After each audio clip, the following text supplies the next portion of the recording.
And you know, it's and we can't put enough blame on our congressional representatives, because you know they control the purse strings. And yes, we have a two-party system. The only time in my memory that it really was a third-party challenge was Ross Perot, and he never built a party base after that election. And in fact, he dropped out for a while, and his numbers went down, but he still garnered 20% of the vote.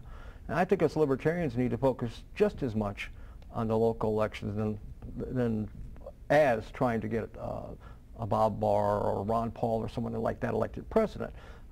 It's grassroots, and we're small, but we're growing, and you know, we welcome everyone to come on down. You know, I'd like to take a few minutes from my perspective in the state party to talk about that, because like yourself, although I've been a registered libertarian voter for over 10 years, I was not involved. I didn't know of any other libertarians for quite some time. About 2 years ago, I became involved, and what I learned is that although I had donated some money to the national level, that really doesn't get things done. For our party, the national level, they work on basically ballot access. That's their main focus as far as getting people elected, getting people to even run for office, and also building the organization so that if someone runs, that they'll be successful. It's all about the local level. And in fact, that's what the state party is doing, trying to get it so that each county has a local affiliate, because that's the only way things happen. And I didn't know that. I used to think, well, you know, I gave this money to the national. Why aren't there people locally running? I didn't realize it's up to me to go out there and to help these people, or to run myself.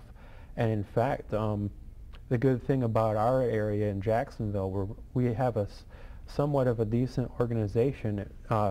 You probably already know this, but we have Jeff Hunt. We got him elected to the Soil and Water Board last year, and this year, although he hasn't filed his paperwork yet, I don't know if I should divulge this, but Scott McNaughton, he is basically, he's investigating possibly running for Congress. Wonderful. And then, of course, there are all the seats on the city council, including the at-large seats that certainly the at-large position, you know, getting all the voters of Duval County to take a look at a libertarian candidate would be a wonderful thing to do as well.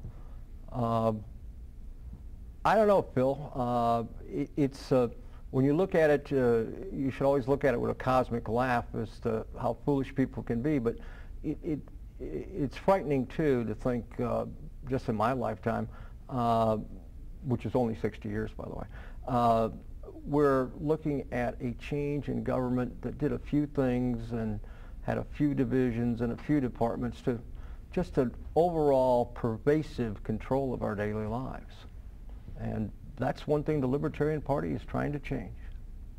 Now, I know for me, when I joined the party, and a lot of people, they go through this part where, you know, most people, they live in this world where it's Democrats and Republicans, and you think, well, if I don't like this idea, I have to go over here, or I have to oppose them, or vice versa. It took me a while to grasp the idea that politics are really three-dimensional, and that it's possible that both parties are wrong.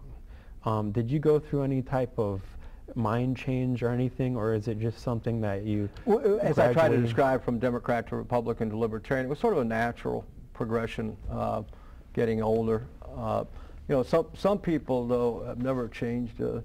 Going back to the fairness-doctrine for just a second, former President Clinton was quoted on TV, excuse me, on radio, the Mario Solis Maric radio show, and he said, quoting President Clinton, well, you either ought to have the fairness-doctrine, or we ought to have more balance on the other side, because essentially there's always been a lot of big money to support the right-wing talk shows. Well, the big money is the advertisers, okay? And the advertisers aren't going to support, as we mentioned before, this hodgepodge of differing viewpoints, or put somebody on who's controversial, and next thing they know, they're going to give free airtime to someone else. So I've always found it weird that you kind of have to do one or the other. Like, I think people that support the right wing, they're worried about taxes. But then some right-wing groups are about limiting your civil liberties. And it's Absolutely. like, why can't I want both? Do I have to go Democrat and support all these big social programs and just to have civil liberties, or do I have to support the Republicans for lower taxes, which anymore I don't know if that's really true.